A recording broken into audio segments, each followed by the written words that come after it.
السلام علیکم دوستو، امید ہے آپ سب خیریت سے ہوں گے۔ دعا میں یاد رکھا کریں مجھے۔ آپ کے ساتھ میں آذربائجان کی انشاءاللہ ہر ویڈیو آپ کے ساتھ شیئر کیا کروں گا، جو بھی انفارمیشن میرے پاس ہوگی، تاکہ جو بھی آذربائجان میں آنا چاہے، آذربائجان میں اگر آپ آگے یہاں ٹائم اسپینڈ کرنا چاہتے ہیں، اسٹڈی کرنا چاہتے ہیں، بزنس کرنا چاہتے ہیں یا ٹور کرنا چاہتے ہیں، تو ساری انفارمیشن آپ کو میری ویڈیوز اگر آپ دیکھتے ہیں تو اس میں آپ کو ساری مل جائیں گی انفارمیشنس۔ میری آپ سے ریکویسٹ ہے کہ میری ویڈیوز کو لائک کریں، شیئر کریں، اور اگر آپ کو پسند آتی ہے، اگر آپ میری ویڈیوز آگے دیکھنا چاہتے ہیں تو سبسکرائب بھی کر دیں، تاکہ میری جو بھی نئی ویڈیو آتی ہے آپ کو وہ مل سکے۔ آج آپ کے ساتھ میں ایک اپنی انفارمیشن شیئر کروں گا آپ کے ساتھ۔ مجھے کچھ دوستوں نے کہا جی آپ کیسے آتے ہیں، آئے ہیں آذربائجان میں، تو میں نے کہا جی میں انشاءاللہ یہ ویڈیوز کے تھرو جو بھی میرے دوست ہیں، مجھے دیکھنے والے ہیں، جو بھی بہنیں ہیں، جو بھی بزرگ ہیں، تو میں سب کے ساتھ شیئر کروں گا کہ ہم کس طرح یہاں آذربائجان میں آئے ہیں اور کیسے یہاں پہنچے ہیں۔ دوستو جب میں آذربائجان سے یہاں آیا تھا، پاکستان سے سوری، میں جب یہاں آذربائجان میں آیا ہوں تو میں نے یہاں کا میں نے جو سفر کیا ہے وہ میں نے سفر کیا تھا بائی روڈ میں آیا تھا۔ اس وقت 2019 کی بات ہے۔ میں نے خود ویزا اپلائی کیا تھا ایران کا۔ جب ایران کا ویزا اپلائی کیا تھا تو اس کے لیے انویٹیشن چاہیے ہوتا ہے، وہ آن لائن مل جاتا ہے انویٹیشن۔ اس کے بعد پھر میں نے انویٹیشن کے ساتھ میرا ایک دوست تھا، ہم دونوں نے پروگرام بنایا تھا آذربائجان باکو کے حوالے سے، ہمیں کسی نے بتایا تھا تو ہم نے کہا جی چلیں ٹھیک ہے یہاں ٹرائی کرتے ہیں جا کے۔ انہوں نے بھی ہمیں یہی کہا تھا کہ یہ یورپ میں ہے، تو ہم نے کہا جی ٹھیک ہے ہم سفر کرتے ہیں وہاں کا۔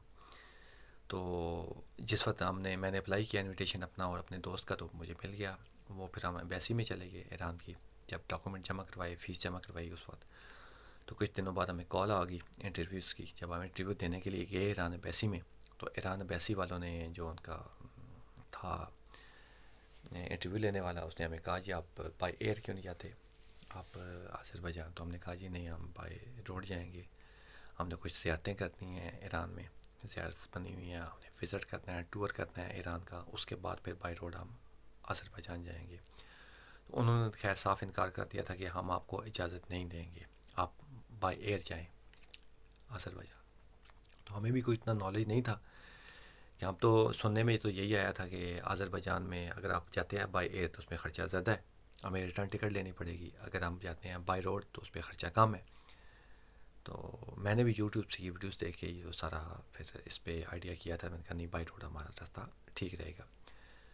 تو خیر انہوں نے کہا جی ایران کی جو تھا امبیسڈر تھا، جو بھی وہ لینے والا تھا انٹرویو، اس نے کہا جی ہم آپ کو ویزا نہیں دیں گے، ایشو پرمیشن نہیں دیں گے، آپ بائی ایئر جائیں۔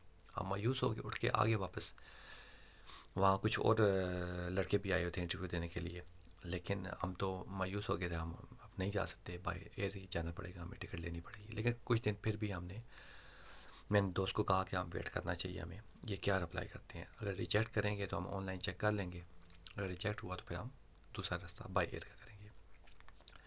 جس وقت دوستوں میں نے اپلائی کی، چیک کرتا رہا 3 سے میکسیمم 4 دن گزرے، تو میں نے آن لائن چیک کیا، انہوں نے ہمیں ویزا دے دیا، پرمیشن گرانٹڈ دے دی۔ پھر ہم وہاں آئے، پاسپورٹ جمع کروائے، تو پاسپورٹ لیے، اسٹیکر ویزے ہمارا لگے ہوئے تھے دونوں کے اسٹیکر ویزے، لیکن انہوں نے ہمیں انٹری دی 3 دن کی ایران کی۔ اب ہمیں تو نہیں پتہ تھا کہ ایران تو بہت بڑا ہے، ہم 3 دن کیسے ہم ٹریول کریں گے، کیسے ہم گزر کے وہاں سے پہنچیں گے۔ انہوں نے صرف اور صرف 3 ڈیز ہمیں انٹری دی، 3 ڈیز کہ آپ 3 دن پہ ایران آپ چھوڑ دیں، نکل جائیں یہاں سے۔ تو ہمیں آئیڈیا نہیں تھا، لیکن ہم وہاں سے نکل آئے۔ ہم نے پنڈی سے بس پکڑی کوئٹہ کی بائی روڈ، 3 بجے غالباً بس وہاں سے روانہ ہوئی تھی، تو ہم اگلے دن صبح ہم پہنچے تھے تقریباً 7:30 بجے کوئٹہ۔ بہت لمبا سفر تھا وہ والا، اور کافی مشکل سفر تھا، پہاڑی علاقہ ہے آگے، تو روڈ بھی ٹھیک نہیں تھے، خستہ حالت میں تھے، تو بس بھی پھر اس طرح سے نہیں اسپیڈ میں جا رہی تھی بس، کافی ٹائم سے آیا ہوا ہمارا۔ جب ہم وہاں پہنچے تو وہاں صبح تفتان بارڈر جو ایران کے ساتھ لگتا ہے، ایران پاکستان کا بارڈر ہے، تفتان بارڈر، اس کے لیے صبح بس نکلتی ہوتی ہے 8 بجے۔ تو ہم لیٹ ہو گئے تھے، لیکن ناشتہ بھی کرنا تھا ہم نے۔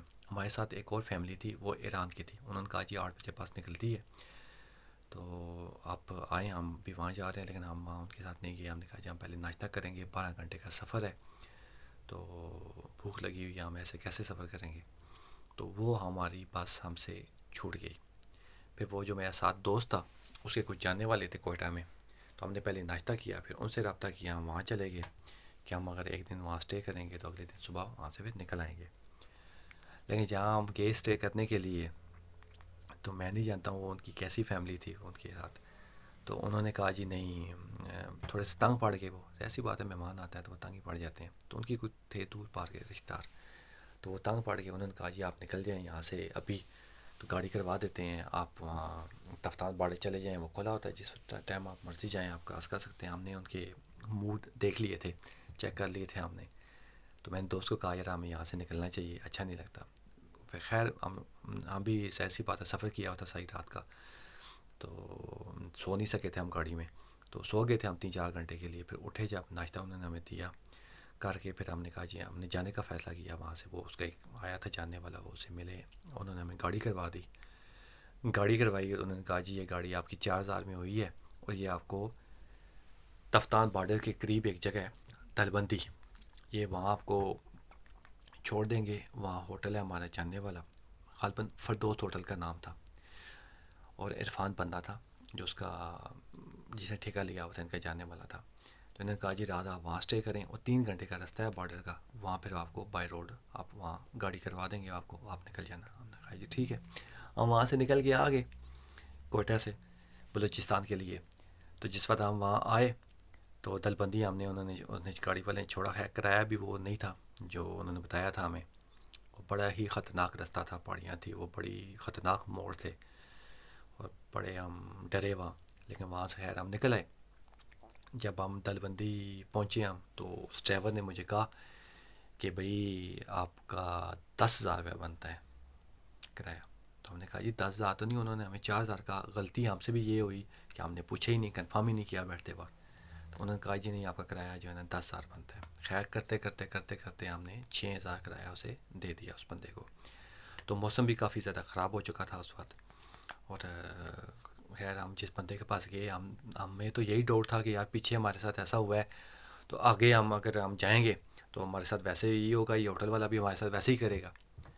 تو خیر اس جہاں ہم نے اسٹے کیا تھا، اس کا جو کزن تھا یا اس کا بھائی تھا غالباً، وہ اس ہوٹل میں ہی رکا ہوا تھا، ان کی فیملی تھی کوئی، تو ان کے ساتھ ہی رکا ہوا تھا وہ، اس نے ہمیں ریسیو کیا، ہمیں وہاں اسٹے کروایا، اور بڑی ہماری خدمت کی انہوں نے، کھانا بڑے اچھے طریقے سے مطلب ہمیں انہوں نے پریزینٹ کیا، بڑا ہمیں سکون ملا، بڑا مزہ آیا ہمیں وہاں۔ تو کچھ گرمی تھی بلوچستان میں، موسم بھی تھوڑا گرم تھا، غالباً 9واں مہینہ تھا وہ والا 2019 کا، تو گرمی تھی، لیکن آپ یقین مانیں کہ رات کو جس وقت ہم سونے لگے تو انہوں نے ہمیں موٹے کمبل دیے، کھڑکی کھلی ہوئی تھی، ہم اوپر والے پورشن پہ تھے، تو کافی منزلیں تھیں اس کی ہوٹل کی، بڑا ہوٹل ہے فردوس ہوٹل، تو اس نے جب ہمیں کمبل دیا موٹا کمبل، میں نے کہا جی گرمی ہے یہ ہم کیسے کریں، انہوں نے کہا جی رات کو آپ کو ٹھنڈ لگے گی، یہ ریگستانی علاقہ ہے، رات کو ٹھنڈ ہو جاتی ہے۔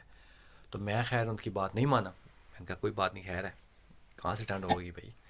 تو واقعی جس وقت رات، مجھے نہیں پتا کیا ٹائم ہوا، اتنی ٹھنڈ ہوگی، اتنی ٹھنڈ ہوگی، آپ یقین مانیں وہ موٹا کمبل میں نے کیا، اور کب کبھی تاری ہوگی مجھ پہ، اتنی ٹھنڈ ہوگی رات کو، تو آپ یقین، تو خیر رات گزاری ہم نے، جب صبح ہوئی، صبح بھی ناشتہ انہوں نے بڑے اچھے طریقے سے ہمیں دیا، اور بڑی انہوں نے ہماری خدمت کی بہت زیادہ، اور میں اور میرا دوست بہت پریشان تھے کہ یار یہ نہ ہو پتہ چلے جی پیچھے کرایہ انہوں نے پہلے ہمیں بتایا تھا کوئٹہ سے بلوچستان کا 4,000، تو ہمیں 10,000، پھر وہ انہوں نے کہا، لیکن 6,000 پہ بات ختم ہوئی بڑی بحث کر کے، تو ابھی پتہ چلے جی یہاں کا بھی یہی سین ہے، تو دوست نے کہا جی کوئی ایسی بات نہیں ہے، ڈرے نہیں، کچھ نہیں ہوتا۔ تو خیر اینی وے، جب ہم نے کرائے کی بات کی صبح، جب ہم جانے لگے، ٹیکسی کروا کے دی انہوں نے، تو غالباً ہماری ٹیکسی ہوئی تھی وہاں 1400 ہوئی تھی ٹیکسی ہماری وہاں سے تفتان بارڈر کے لیے۔ جب ہم پنڈی سے چلے تھے جب ہم کوئٹہ کے لیے، تو ہماری تقریباً 2,200 فی بندہ ٹکٹ ہوئی تھی ہماری، 2,200 2100 ایک بندے کی ٹکٹ ہوئی تھی ہماری، اور یہ کوئٹہ تک تقریباً یہ 3 بجے ہم بیٹھے تھے، اور صبح ہم 8 بجے وہاں 7:30 7:30 8 بجے پہنچ گئے تھے ہم وہاں سے۔ تو اگر آپ کوئٹہ سے اگر آپ آتے ہیں تفتان کے لیے، تو اس وقت 2,500 ہی لگتے تھے اس وقت، لیکن ہم نے گاڑی کروا لی تھی، ہم نے کہا جی اگر 5,000 گاڑی میں لگ رہے ہیں تو 4,000 ٹیکسی والا لے رہا ہے تو یہ سب سے بہتر ہے، لیکن ہمیں نہیں پتہ کہ وہ ہمیں مہنگی پڑ جائے گی. تو خیر تفتان سے جس وقت ہم دل بندی سے ہم چلے تفتان کے لیے تو 700 ہمارا کرایہ تھا ٹیکسی کا. لیکن جب ہم نے اس سے پوچھا بھی آپ کا کتنا بن گیا ہے ہوٹل کا، تو انہوں نے کہا جی نہیں کچھ بھی نہیں ہے، آپ بھائی ہیں ہمارے. وہ بڑا اچھا ٹائم گزرا ہے رات کا، بڑی کپیں لگائی تھی میرے دوست نے ان کے ساتھ، تو بڑا ٹائم گزارا تھا. بڑا اچھا بندہ تھا وہ والا. محفل کی انہوں نے رات کو.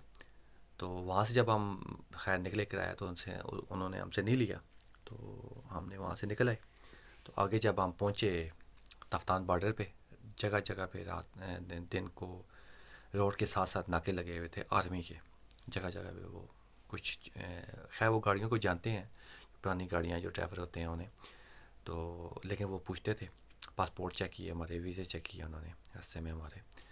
تو 3-3.5 گھنٹے میں ہم تفتان بارڈر پہنچ گیا. تو ان دنوں میں چیلم تھا، یہ جو اہل تشیع ہوتے ہیں ان کا، تو ان کی بہت بڑی تعداد جو ہے نا ایران جاتی ہے.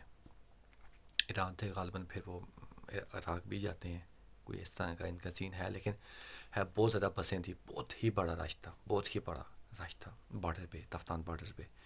تو ہم تو یہی سمجھ رہے تھے کہ یہ تو ہمارا نمبر صبح ہی آئے گا. تو خیر اینی وے ہم لائن میں چلے، اور وہاں بہت بڑا بازار بھی ہے تفتان بارڈر کے پاس، بہت بڑا بازار ہے. کیونکہ ایران سے بہت ساری چیزیں پاکستان آتی ہیں، جیسے چاکلیٹس ہیں، ایرانی کمبلز ہیں، ایرانی جوسز ہیں. ایرانی جوس بڑا مشہور ہے، وہ آتے. اس طرح کی اور کئی چیزیں ہیں جو آتی ہیں، اب تو کافی زیادہ آنا شروع ہو گئی ہیں. تو وہاں پھر ہم نے اپنے پاسپورٹ، وہاں کی جو پاکستان کی FAA تھی، وہاں ہم نے پاسپورٹ دیے. انہوں نے ہماری چیک کیا پاسپورٹ، انہوں نے پوچھا ہم سے، اور انہوں نے ہمیں کلیئر کر دیا. پھر ہم وہاں ایران کی امیگریشن میں گئے، وہاں سے پھر ہمیں چیک کیا گیا، پھر وہاں سے انہوں نے ہمیں ایران میں کلیئر کر دیا گیا. اور یہ تھا ہمارا سفر پاکستان سے ایران تک. انشاءاللہ نیکسٹ ویڈیو میں آپ کو بتاؤں گا کہ ایران سے ہم آذربائیجان میں کیسے پہنچے. بڑا ہی تھوڑا سا مشکل سفر تھا ایران سے آذربائیجان میں ہمارے لیے، لیکن میں آپ کو بتاؤں گا انشاءاللہ آپ کو مزہ آئے گا. نیکسٹ ویڈیو میں دعا میں یاد رکھیے گا. اللہ حافظ.